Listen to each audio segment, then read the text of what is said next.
pergi tapi sholat jarang 1001, atau sholat tapi tidak benar sholatnya, pokoknya sholat pemabuk. Kemudian ya ada yang rajin ibadah plus rajin berbuat dosa, ya ada, pasti ada di dunia ini. Kemudian orang pelit itu kalau orang Islam rata-rata sholat. Kenapa pelit? Ya karena sholatnya tidak benar. Seandainya sholatnya benar, tidak ada orang pelit, tidak ada orang pelit. Jadi santri yang pelit berarti sholatnya tidak benar. Assalamualaikum warahmatullahi wabarakatuh.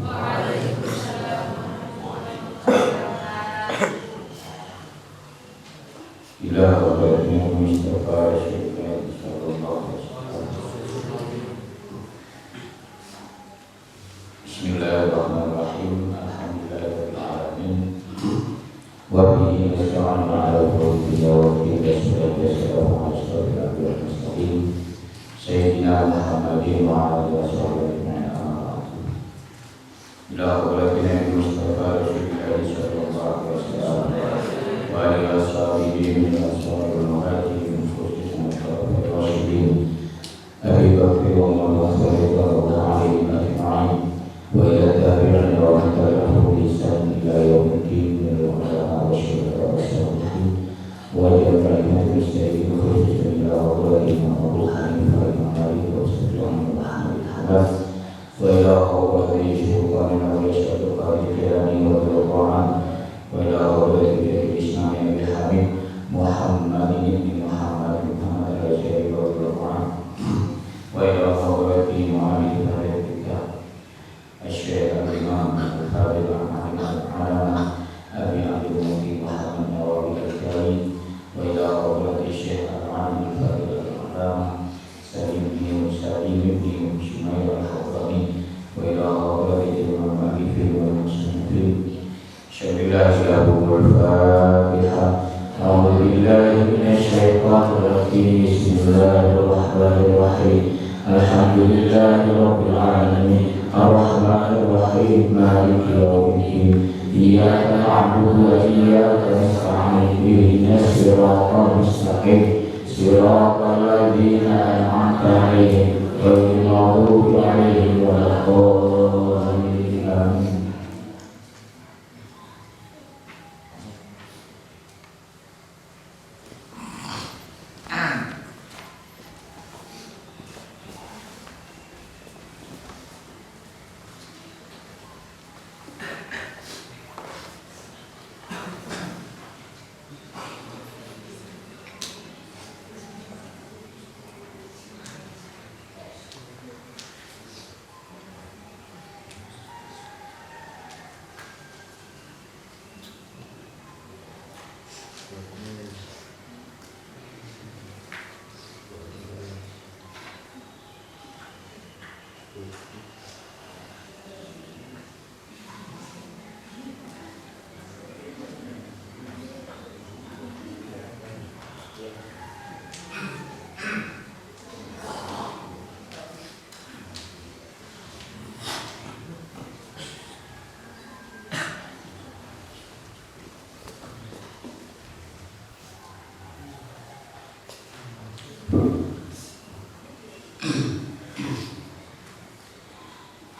Wa ila awliya'i Muhammad wa Syafi'ina Qiyadiyah Syekh Ahmad wa ila awliya'i Muhammad Muhammad bin Ahmad wa ila awliya'i Muhammad Mukhlis wa ila awliya'i Abai Muhammad bin Qasim bin Syekh wa Syekh Jamaah wa ila awliya'i Abai Muhammad bin Qasim bin Syekh wa jami'il muslimin wal muslimat wal mu'minin wal mu'minat wal ahya'i minhum wal amwat. Syahidallahu lahumul Fatihah. A'udzu billahi minasy syaithanir rajim. Bismillahirrahmanirrahim. Alhamdulillahirabbil alamin. Ar-Rahmanir Rahim. Maliki yaumiddin. Iyyaka na'budu wa iyyaka nasta'in. Ihdinas siratal mustaqim. Siratal maghdubi 'alaihim waladdallin. Bismillahirrahmanirrahim. Faslun a'dzarus sholati ithnani. An-naumu wan nisyani. A'dzarus sholati, adapun udzur-udzurnya sholat, ithnani ialah ada dua. Al-awwalu an-naumu, satu tidur.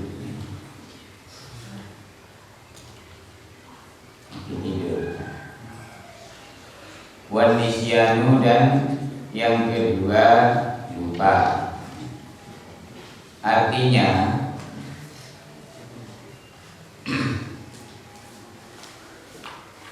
yang dimaksud dengan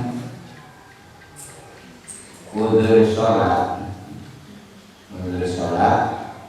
yaitu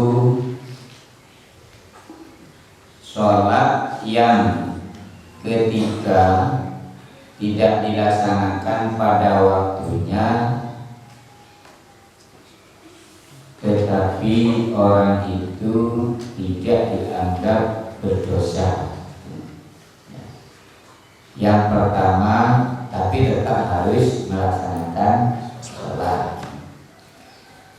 Orang ketika tidur, yang kedua ketika lupa. Tidak sholat karena tertidur, ya ketiduran. Tidak sholat karena lupa. Bukan tidur yang disengaja. Ada tidur yang disengaja, ya. Nanti ada keduanya. Bab ini menjelaskan tentang fi bayani mana mulazimatun, fi bayani minasyari ala takhiri sholati min waqtiha bisababihi. Yaitu bab ini menjelaskan tentang hal-hal, ya, tentang sholat yang diakhirkan, ya, yang diakhirkan dari pelaksanaannya dari waktunya. Sholat itu apa? Pertama kita harus mengetahui pengertian sholat, ya. Ta'rifuha, pengertian sholat. As-sholatu lugatan ad-du'a mutlaqan. Sholat itu menurut bahasa secara mutlak adalah doa. Pengertiannya adalah doa. Wa qila ad-du'a bi khairin, dan dikatakan, artinya ada yang berpendapat bahwa sholat itu secara bahasa, pengertian sholat secara bahasa ad-du'a'u bi khairin, yaitu doa tentang kebaikan di sholat. Makanya dari pengertian ini kemudian ada sekelompok keyakinan bahwa sholat itu tidak perlu pelaksanaannya tidak perlu rumit. Pokoknya ingat itu sholat. Pokoknya ingat Allah itu sholat. Itu biasanya terjadi pada keyakinan masyarakat Islam Kejawen, ya. Masyarakat Islam Kejawen itu sholatnya yang penting ingat. Yang penting ingat Allah sudah sholat. Kenapa? Karena as-sholatu ad-du'a'u bi khairin. As-sholatu al-dzikru, yaitu ingat. Tapi sholat ini, pengertian sholat yang seperti itu secara bahasa. Makanya dalam usul fikih itu hakikat kalam itu ada dua, ya. Kalam itu ada dua. Ada namanya kalam hakikat, ada namanya kalam hakikoh, ada namanya kalam majaz. Ya. Kalam hakikoh itu ada hakikoh lugawi, ada hakikoh syar'i, ada hakikoh urfi. Hakikat lugawi itu yaitu hakikat menurut ahli bahasa. Nah ini hakikat menurut ahli bahasa. Apa kalam hakikat itu? Ya, suatu ungkapan ya, yang sesuai dengan makna aslinya. Itu hakikat. Kalam hakikat itu suatu ungkapan yang sesuai dengan makna aslinya. Ya. Kalam yang sesuai dengan makna aslinya itu ada 3 jenisnya. Ada lugawi, ada syar'i, ada urfi. Lugawi itu menurut bahasa, hakikat menurut bahasa. Syar'i itu hakikat menurut syariat ya.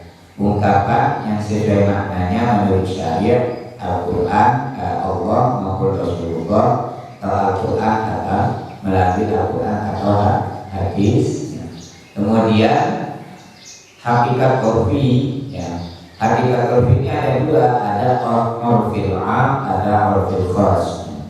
Yaitu suatu ungkapan yang sesuai dengan maknanya ya, makna aslinya menurut masyarakat, kebiasaan masyarakat ya, baik masyarakat khas khusus maupun masyarakat umum.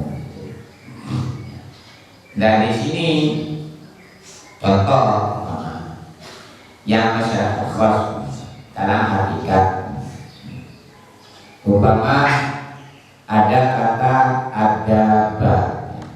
Menurut masyarakat khas ya, adaba itu adalah hewan ya, hewan yang berkaki 4 gitu. Hewan yang berkaki 4. Kalau menurut masyarakat am ya. Pokoknya menurut kalam urfi, hewan yang berkaki 4 itu namanya dabah gitu. Dabah itu apa? Ya, hewan melata. Itu. Menurut hakikat khas ya, adabah itu adalah hewan yang muftaris, hewan yang punya mangsa, yang bisa memangsa. Berarti khusus apa? Harimau, apalagi serigala itu, dan yang memangsa lainnya itu. Nah ini sholat menurut lugawi. Makanya di dalam fikih itu ada namanya istilahi, ada namanya lugawi ketika menyinggung masalah definisi. Wa syar'an ay wa sholatu syar'an aqwalun wa af'alun muftatahatun bitakbiri muftatahatun bitaslimi bisyartin wa arkanin makhsusatin atau bisyurutin wa arkanin makhsusatin. Jadi menurut istilah fikih, menurut syarak ya, menurut syarak atau menurut istilah fikih, sholat adalah ya, perkataan dan perbuatan yang dibuka atau diawali dengan takbir, diakhiri dengan salam ya, dengan syarat-syarat dan rukun-rukun tertentu. Jadi yang dinamakan sholat menurut syarat, menurut istilah fikih, yaitu suatu perkataan atau perbuatan yang diawali dengan takbir, diakhiri dengan salam menurut syarat-syarat tertentu dan rukun-rukun tertentu. Makanya di dalam sholat itu ada syarat, ada rukun. Syarat saja ada syarat wajib sholat, ada syarat sahnya sholat. Dari wujubiha qabla ijma'i, adapun dalilnya kewajiban sholat qabla ijma'i sebelum ijma' ulama. Al-kitabu yang pertama Al-Quran. Kalau di dalam kitab ini atau di dalam syaratnya kitab Sabina ini bahasanya Al-Kitabu. Kalau bahasa Alkitab itu menunjukkan itu Al-Quran. Al-Kitabu satu Al-Quran, mana Allah berfirman, a'udzubillahi minasyaitonir rajim. Bismillahirrahmanirrahim. Wa aqimus sholata wa atuz zakata wa ta'u ma'ar raki'in. Al-Baqarah ayat 43. Yang kedua, aqimis sholata lidulu isyamsi ila wasatil laili. Al-ayat Al-Isra ayat 78. Yang salah satunya dalil sholat itu kalau ingin tahu dicari di surah Al-Baqarah ayat 43, surah Al-Isra ayat 78. Tapi banyak di dalam Al-Quran itu ayat-ayat yang menyinggung tentang sholat, kewajiban sholat. Wa aqimus sholata, dan dirikanlah engkau sholat kepada sholat, wa atuz zakata, dan laksanakan zakat, tunaikan zakat, warka'u ma'ar raki'in, dan rukulah engkau ma'ar raki'in bersama orang-orang yang ruku. Artinya sholat dilaksanakan berjamaah. Itu aqimis sholata lidulu bisyamsi ila wasatil laili. Jadi laksanakanlah sholat atau tegakkanlah sholat di dulu isyamsi, karena tergelincirnya matahari, ila wasatil laili, sampai tengahnya malam. Jadi sholat itu ini yang menunjukkan kewajiban sholat, termasuk sholat 5 waktu. Diawali dari zuhur. Kenapa di dalam fikih itu kemudian dirunut kewajiban sholat itu waktunya zuhur, asar, kemudian atau asar, kemudian maghrib, kemudian isya, kemudian subuh. Nah, di sini ada aqimis sholata lidulu bisyamsi ila wasatil laili, ayat. Kemudian ada ayat lagi yang menyinggung tentang kewajiban sholat 5 waktu. Inna sholata kanat alam inna sholata kanat alam mu'minina kitaban mawquta. Gitu kan?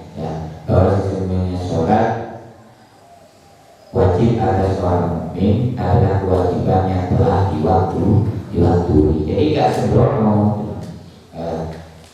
Kenapa ulama fikih itu merunut dari zuhur, asar, maghrib, isya, subuh? Itu karena ada ayat-ayat dan sunnah-sunnah yang mengindikasikan, menunjukkan tuntutan kewajiban sholat. Yang kedua adalah as-sunnatu, yaitu sunnah. Qala sallallahu alaihi wasallam, faradallahu ala ummati lailatal isra'i khamsina sholatan fala azala urajimuhu wa as'alahu at-takhfifa hatta ja'alaha khamsan fi kulli yawmin wa laylatin. Nabi Muhammad bersabda, Allah mewajibkan atas umatku pada malam Isra Mi'raj 50 rakaat atau 50 kali sholat. 50 kali sholat. Maka tidak mimpi aku kembali menghadap Allah dan memohon keringanan kepada Allah sampai Allah menjadikan 5 kali setiap hari dan semalam. Setiap hari dan setiap malam. Artinya bahwa yang pertama, hadis ini menunjukkan tentang kewajiban sholat. Yang kedua, hadis ini menceritakan bahwa sholat itu awalnya diperintahkan oleh Allah itu dalam sehari semalam 50 kali. 50 kali. Kemudian oleh para nabi ketika Rasulullah sudah menerima. Kemudian oleh para nabi dalam cerita Datir itu, Datirul Mi'raj, di kitab Datirul Mi'raj itu ada cerita ketika Rasulullah menerima kewajiban sholat itu ketika turun dari Sidratul Muntaha itu ketemu dengan Nabi Adam, ketemu dengan Nabi Idris, ketemu dengan Nabi Musa. Kemudian oleh mereka disuruh kembali lagi, dikasih salam, Muhammad, umatmu ciri-ciri, umatku ciri-ciri, apa perintah aku kepadamu? Saya diperintah, umatku diperintah untuk melaksanakan sholat 50 waktu, 50 kali. Tidak akan bisa melaksanakan kembali memohon lagi kepada Allah. Mohon lagi ya Rasulullah, dikurangi 5 sampai menjadi 5 kali dalam sehari semalam. Itu pun dispensasi dari Allah banyak yang tidak melaksanakan ya. 5 kali dalam semalam itu pun banyak, dalam sehari semalam itu pun banyak yang tidak melaksanakan, apalagi sampai 50 kali ya. Bayangkan kalau kita diwajibkan sholat 50 kali, kemudian sementara yang 5 kali saja banyak yang tidak melaksanakan. Jadi prediksi para nabi pada waktu itu ya betul terjadi. Andaikan 50 kali tidak kebayang bagaimana melaksanakan sholat. Apalagi yang disuruh melaksanakan sholat pertama dari kecil, kata army, gak ada army di sini. Itu umpama contohnya Jamal, sholat maning. Kadang 5 kali dalam sehari saja sabar. 5 kali dalam sehari saja sabar. Ngeluh. Sampai itu hikmatu masyru'iyatiha ya. Hikmah disyaratkannya sholat. Yang pertama at-tadallulu wal khusyuk wal khudu'u ya, baina yadayillahi ta'ala. Hikmahnya yang pertama tunduk dan patuh atau merendahkan diri di hadapan Allah ya. Artinya ketika disyariatkan sholat itu ya, memberikan pelajaran atau memotivasi diri kita untuk tunduk dan patuh serta merendahkan diri di hadapan Allah Subhanahu wa Ta'ala. Bukti kepatuhan kita kepada Allah itu dengan mendirikan sholat, bahwa kita patuh. Kalau kita tidak mendirikan sholat dengan sengaja, itu namanya janggal. Kok janggal sih? Istilahnya langgar ya, kepada Allah, sombong. Kenapa? Karena melawan perintah Allah. Sebenarnya orang yang tidak mau sholat itu karena tidak sadar bahwa orang itu telah melawan Gusti Allah. Orang itu telah melawan Allah Subhanahu wa Ta'ala. Yang kedua, wa munajatuhu wasti'malul jawarihi fi khidmatihi. Sholat itu sebagai media atau perantara ya, untuk bermunajat kepada Allah. Bermunajat kepada Allah, berkomunikasi bersama Allah, kepada Allah, memohon doa kepada Allah. Coba kita resapi ketika kita sholat, itu semuanya kan isinya doa-doa dan pujian. Inna sholati wa nusuki wa mahyaya wa mamati lillahi rabbil alamin. Itu sudah disebut ketika kita membaca doa iftitah. Kemudian dilanjut dengan Fatihah. Bismillahirrahmanirrahim. Ar-Rahmanir Rahim. Alhamdulillahirabbil alamin. Ar-Rahmanir Rahim. Ar-Rahmanir Rahim. Maliki yaumiddin. Iyyaka na'budu wa iyyaka nasta'in. Ihdinas siratal mustaqim. Siratal ladzina an'amta 'alaihim ghairil maghdubi 'alaihim waladdallin. Bismillahirrahmanirrahim. Dengan nama zat yang Maha Pengasih dan Maha Penyayang. Alhamdulillahirabbil alamin. Segala puji bagi Allah ya, Rabbil alamin, Tuhan sekalian alam. Yang pertama dan kedua pujian. Ar-Rahmanir Rahim, siapa Allah itu? Zat yang Maha Pengasih dari Maha Penyayang, pengulangan ya. Maliki yaumiddin ya, pemilik atau raja di hari balasan. Iyyaka na'budu wa iyyaka nasta'in. Hanya kepada Allah kami menyembah dan hanya kepada Allah kami memohon pertolongan. Akhirnya kita minta pertolongan. Ihdinas siratal mustaqim ya, tunjukkanlah kami kepada jalan yang lurus. Apa jalan yang lurus itu? Siratal ladzina an'amta 'alaihim ya, jalannya orang-orang yang Engkau beri nikmat, ghairil maghdubi 'alaihim waladdallin, bukan jalan orang-orang yang Engkau laknat dan Engkau sesatkan, yang Engkau azab, yang Engkau murkai dan Engkau sesatkan, orang-orang yang sesat. Jadi itu permohonan. Jadi di dalam doa itu mulai dari doa iftitah yang sunnah, yang wajib, Al-Fatihah, ayat-ayat itu mengandung bacaan permohonan dan pujian kepada Allah. Sana'ul abdi ilallah. Kemudian sebagai pekerja ya, sebagai pekerjaan badaniyah di dalam berkhidmat kepada Allah Subhanahu wa ta'ala. Hikmah yang ketiga yaitu sholat itu sebagai aktivitas badan ya, badannya jasadiah ya, yang sifatnya sebagai hikmah, bentuk pengabdian ya, kita kepada Allah. Allah itu tidak butuh pada sholat kita, tidak butuh pada ibadah kita ya. Meskipun di dalam Al-Quran Allah menyinggung wa ma khalaqtul jinna wal insa illa liya'budun ya, bahwa saya tidak menciptakan jin dan manusia kecuali hanya untuk beribadah gitu.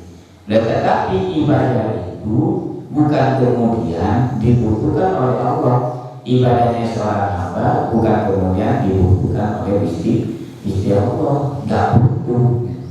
Kenapa? Karena orang beribadah itu pahalanya bukan dimiliki Allah, tetapi dimiliki oleh diri kita sendiri, dimiliki oleh orang-orang yang beribadah, puasanya, sholatnya, sedekahnya, itu wiridnya, itu pahalanya semuanya dimiliki bagi orang-orang yang melaksanakan. Tidak ada yang kembali kepada istri Allah. Jadi sholat itu kenapa wajib ya? Bukan karena Allah butuh kepada sholat kita gitu, tetapi kepada ibadah kita.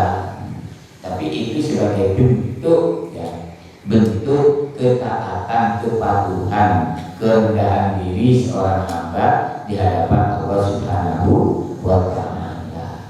Itu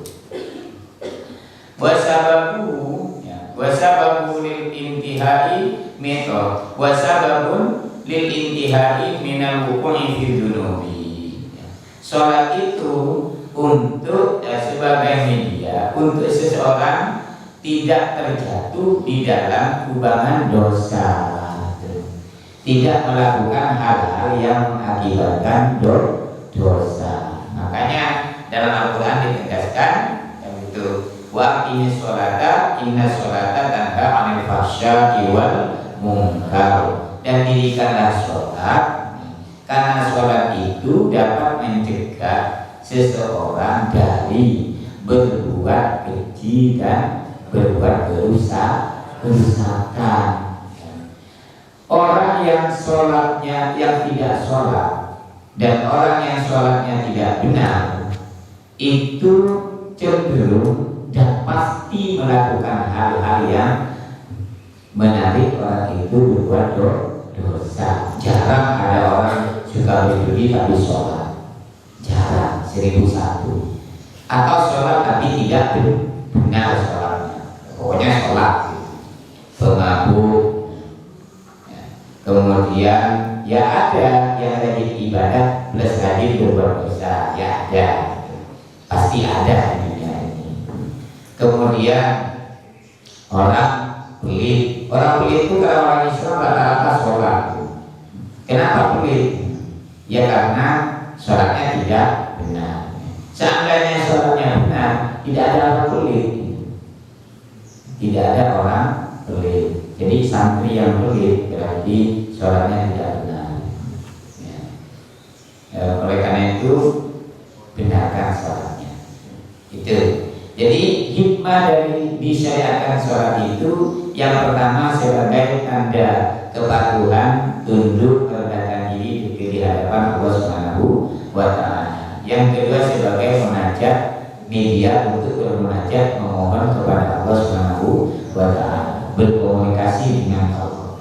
Yang ketiga sebagai aktivitas badaniah ya, dalam berkhidmat kepada Allah Subhanahu wa Ta'ala. Yang keempat, sholat menjadikan sebab seseorang ya, tidak jatuh pada hal-hal yang sifatnya dosa, pada perbuatan-perbuatan yang mengandung berakibat dosa. Orang suka melacur, datang ke pelacuran itu kan ada sholat ya. Coba sholat, nggak akan terjadi. Rata-rata mereka nggak sholat. Kalau nggak percaya, santri perlu survei. Jadi diam di gerbangnya tempat pelacuran, jangan masuk. Kalau masuk bisa jadi rumah. Setiap orang yang masuk ditanya, yang keluar ditanya, Pak saya sholat. Apa sholat? Mesti begitu. Karena kalau sholat tidak akan berbuat dosa. Kalau ada orang sholat masih berbuat dosa, berarti sholatnya tidak khusyuk, ya. Tidak benar-benar sholat menghadap Allah Subhanahu wa Ta'ala. Selanjutnya a'dzar sholati, ya, yaitu udzur-udzur sholat. Artinya udzur sholat itu ketika tidak terlaksana atau dilaksanakan di luar waktu, kita mendapat dispensasi dari Allah Subhanahu wa Ta'ala.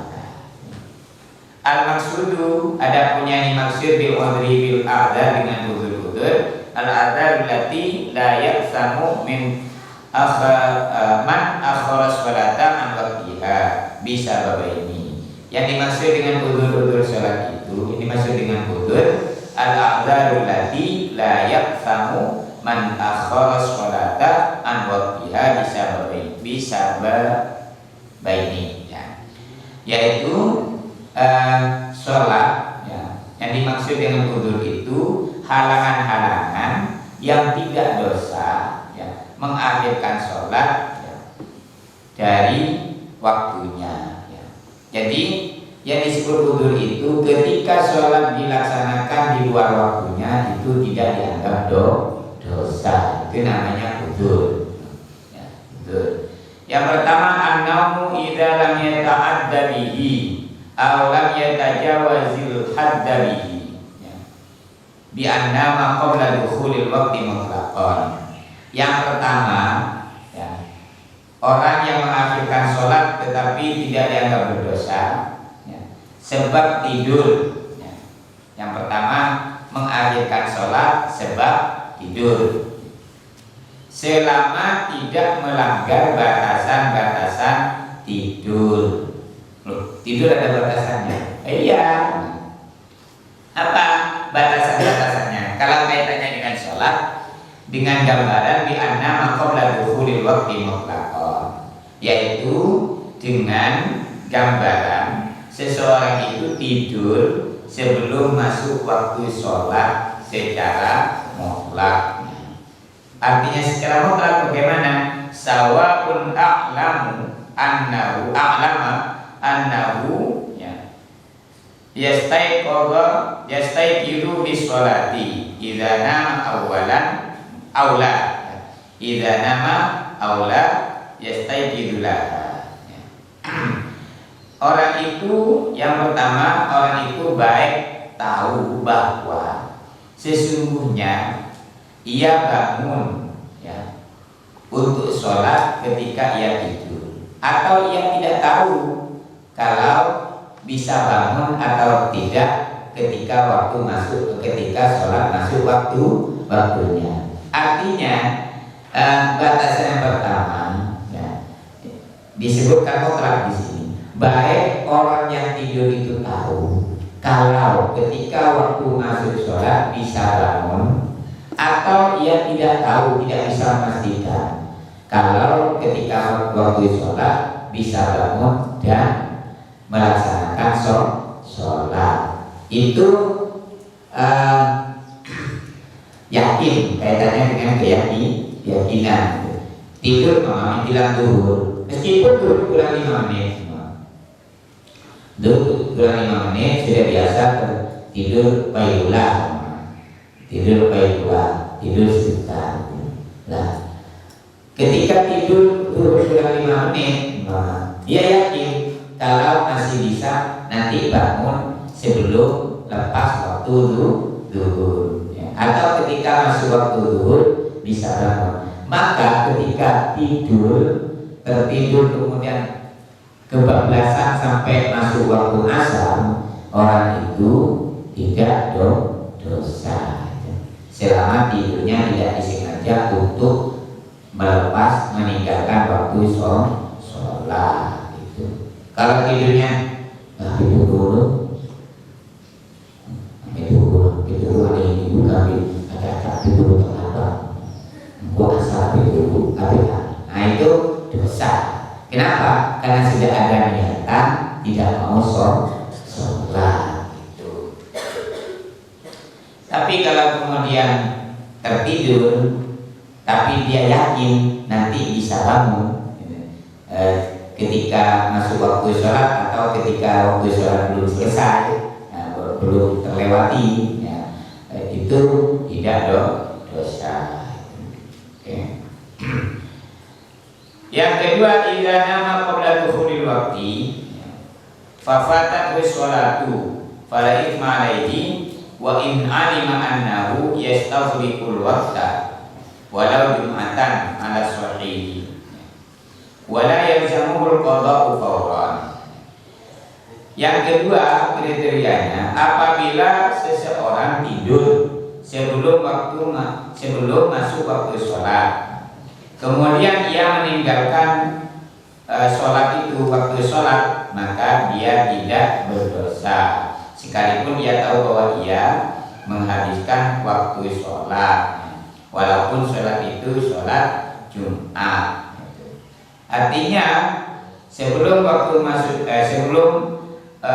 waktu sholat, mama sholat itu jam 11:30, kok jam 11 kita tertidur. Kila-kila biasanya santri itu kan gitu, atau orang masyarakat kesal dari sawah, kila-kila lu nunggu waktu sholat gitu. Kok kemudian tertidur sampai 12 masuk waktu asar, maka orang itu ya tidak dosa ya.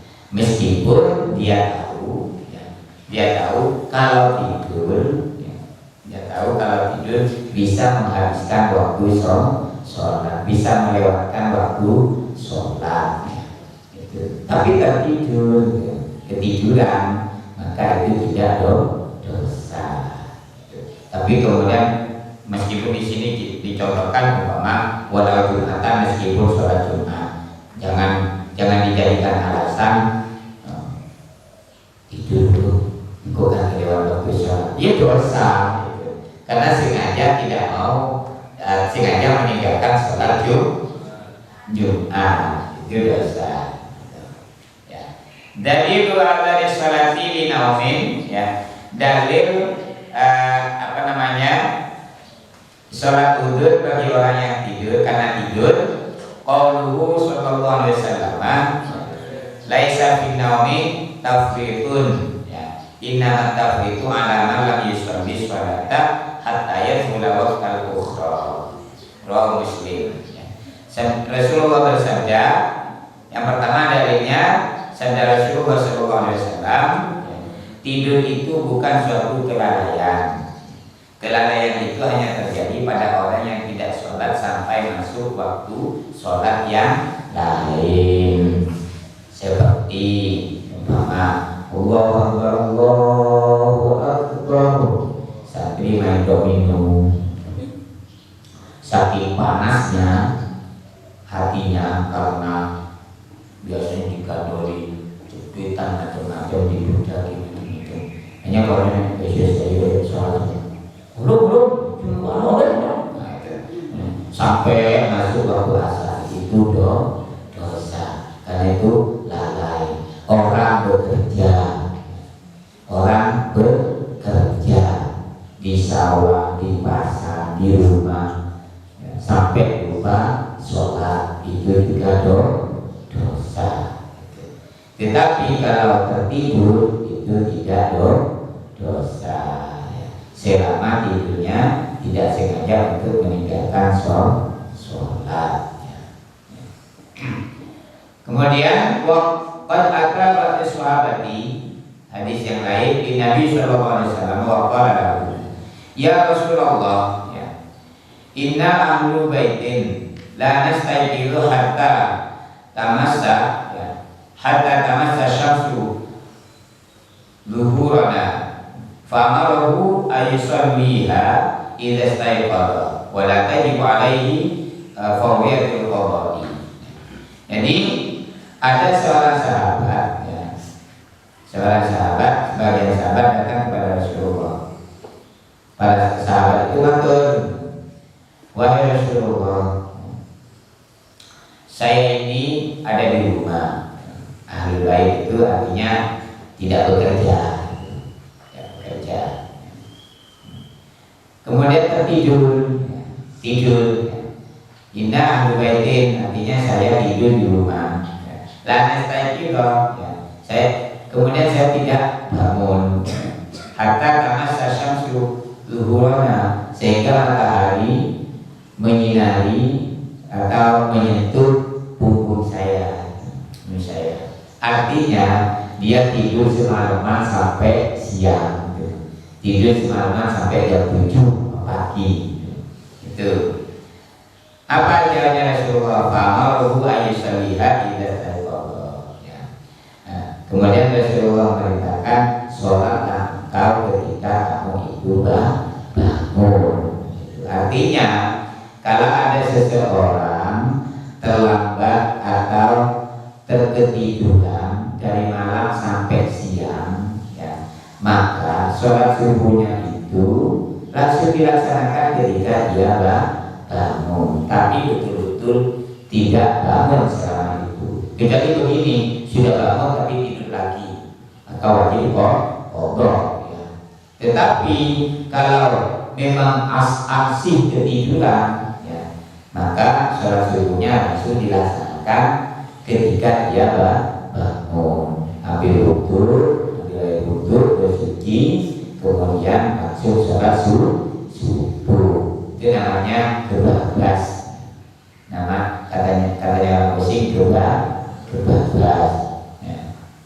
Sholat itu kebablas. Itu pernah terjadi kepada saya pribadi dan teman-teman ketika ikut demo Gus Dur waktu mau diturunkan dulu. Tidur mulai asar sampai ke asar, sakam. Itu pernah terjadi. Jadi saking lelahnya karena 2 hari 2 malam tidak tidur, kemudian pulang ke pondok asar. setelah sholat asar tidur. Semuanya niatnya melepas tahala, tetapi anehnya tidur mulai asar, ketemu asar lagi tanpa terbangun sedikit pun. Bangun-bangun kemudian asar lagi. Nah, itu maka sholat itu langsung dilaksanakan ketika bangun. Itu wala tajibu alaihi fawriyatul qada'i. Maka tidak wajib orang itu untuk mengqadha sholat dengan segera. Artinya tidak wajib qadha, tapi langsung sholat. Wa amma inna ma ba'da dukhuli fa in alima annahu yastawriqul waqta haruma alaihi nawmu wa yaqsamu ismaini ismun ismu tarki sholati wa ismun naumi wa yajibu alaihi qada'u ala al-fawri. Jadi apabila seseorang itu tidur setelah masuk waktu sholat, sementara ia yakin tahu kalau dia tidur akan melewati waktu sholat, artinya meninggalkan waktu sholat, maka orang itu berdosa. Bahkan dosanya dua kali. Satu, dosa karena meninggalkan sholat. Dua, dosa karena tidur. Sudah tahu Allahu Akbar, Allahu Akbar, la ilaha illallah, tidak segera wudhu, tetapi malah lari ke kamar, ambil bantal, tidur. Sementara dia tahu kalau tidur pasti duhurnya tidak dilaksanakan, pasti sholat asarnya terlewatkan, pasti sholat subuhnya terlewatkan, maka orang itu berdosa, dan dosanya dua kali. Pertama dosa meninggalkan sholat, kedua dosa karena tidur. Makanya hati-hati, jangan jika meninggalkan tidur setelah waktu sholat masuk. Fa in istayqadha ala khilafi dhannihi wa shalla fil waqti lam yasul ismu tarki sholati. Apabila orang yang tidur setelah waktu masuk sholat, setelah masuk waktu sholat, kemudian ia bangun tidak sesuai dengan dugaannya, bahwa tidurnya bisa melewati waktu sholat, tetapi ia bangun saat waktu sholat masih tersisa, dan ia sholat pada waktu itu, maka dosa meninggalkan sholat tidak terjadi. Jadi sudah waktu masuk sholat, sudah masuk, tidur, tetapi bangun di akhir waktu, kurang 5 menit selesai waktu zuhur, selesai bangun, kemudian ngambil wudhu, kemudian sholat, maka orang itu tidak dosa, karena tidak meninggalkan sholat, artinya tidak mendapat dosa meninggalkan sholat. Termasuk begini, kita itu tertidur atau tidur, kemudian waktu sholat bangun, tapi waktu sholat sudah mepet, maka orang itu tetap wajib sholat, ketika dapat 1-2 rakaat, kemudian masuk waktu sholat yang lain, masuk waktu sholat yang lain, maka sholatnya tetap wajib dilanjutkan, dan orang itu tidak wajib qadha, tidak wajib qadha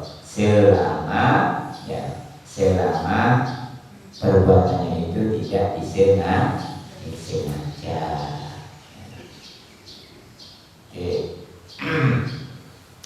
Wa man ismul ladzi hasala bisababin naumi fala yartafi'u illa bil istighfari. Dan dosa yang terjadi sebab tidur tidak terhapus kecuali dengan istighfar. Maka ketika kalian terlambat sholat karena tertidur, maka berbanyaklah istighfar. Kalau ulama-ulama terdahulu itu ada yang kelewat waktu sholat karena tertidur itu istighfarnya ratusan ribu ya. Kalau kita istighfarnya berapa? Bisa saja mau istighfar 10.000 baru itu. Jadi kenapa? Karena kita tidak menyadari bahwa kita telah meninggalkan kewajiban yang diwajibkan oleh Allah Subhanahu wa Ta'ala. Nah, sekalian, ini udzur yang pertama kita bahas, kita lanjutkan pada pertemuan depan. Karena saya jam 7 harus meluncur ke Geladak, Waringan Geladak. Ada pertemuan pagi hari. Nah, sekalian, mudah-mudahan kita oleh Allah dijadikan hamba yang senantiasa giat untuk beribadah, terutama ibadah yang wajib, yaitu seperti sholat. Mudah-mudahan Allah menerima semua amal ibadah kita, agar kita tidak menjadi hamba yang sia-sia, yang perlu yang sesat dan menyesatkan. Kenapa? Belakangan ini banyak ya, oleh Allah orang-orang yang merasa alim, merasa pintar, tetapi nyatanya sesat dan menyesatkan, memberi fatwa yang sifatnya provokatif, memberi ceramah yang sifatnya memfitnah, memberi wejangan yang sifatnya meruntuhkan moral, dan itu sayangnya atas nama Islam. Itu kenapa? Karena tidak ada hidayah dari Allah Subhanahu wa Ta'ala, sehingga tidak diberi kesadaran bahwa yang disampaikan itu bisa menyesatkan umat. Mudah-mudahan pengajian ini, saya pribadi khususnya, tidak termasuk dari golongan mereka. Apabila ada kesalahan yang saya sampaikan, kekeliruan, kesilapan, maka satu, saya mohon maaf, permaafan. Yang kedua, mohon koreksinya. Yang ketiga, mohon sarannya. Jangan kemudian dicaci maki. Saya kadang meresapi diri saya sendiri ketika ada orang mencaci orang lain. Jadi orang lain artinya bisa menyampaikan ceramah, menyampaikan khutbah, menyampaikan ya nasihat-nasihat. Ketika tidak cocok dengan pribadinya, kemudian ada kesalahan dari sang penyampai, kemudian dijadikan bahan cacian. Kalau saya pribadi menoleh pada diri saya, ya Allah, jangan-jangan saya juga digituin. Jadi kita jangan seperti itu. Kalau ada orang menyampaikan sesuatu, apalagi nasihat, ceramah, ilmu agama, salah, itu lebih baik tabayuni, artinya didatangi, ya, disampaikan kekurangannya.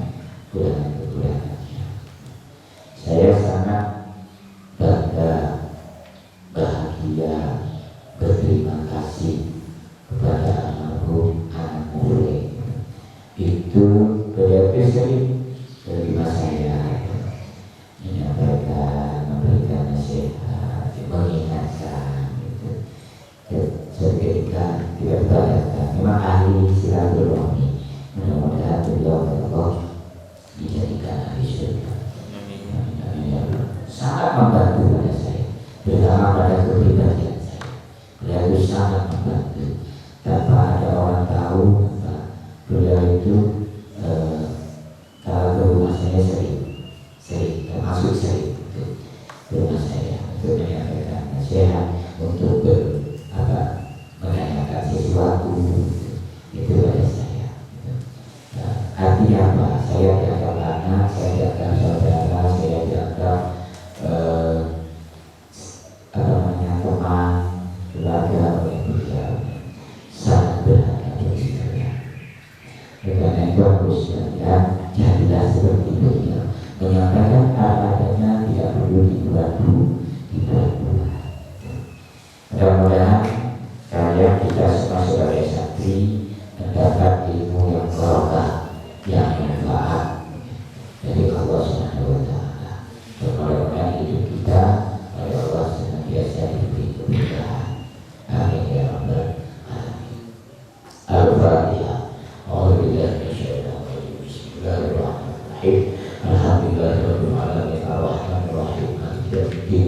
إياك نعبد وإياك نستعين اهدنا الصراط المستقيم صراط الذين أنعمت عليهم غير المغضوب عليهم ولا الضالين آمين. Bismillahirrahmanirrahim. Ya Rabbana i'tarafna bi annana i'tarafna wa annana ashrafna ala ladha asrafna wa tub alayna tawba tawsilu kulla hawba wastur lana al-arati wa birra'ati waghfir liwalidina rabbi wa mauludina wal ali wal ikhwani wa sa'iril khulani wa kulli dhi mahabba aw jiratin asuhba wal muslimina ajma' amin ya rabbi yasma' fadlan wa judan manna la bi'tisabi minna fadlan wa judan manna la bi'tisabi minna bil mustafa rasuli nuhdha bi kulli suli shalla wa sallam rabbi alaihi atal habbi wa alihi wa sahbihi adada qasisuhbi walhamdulillahi fil bahri wat tadahi. Sekian, wassalamualaikum warahmatullahi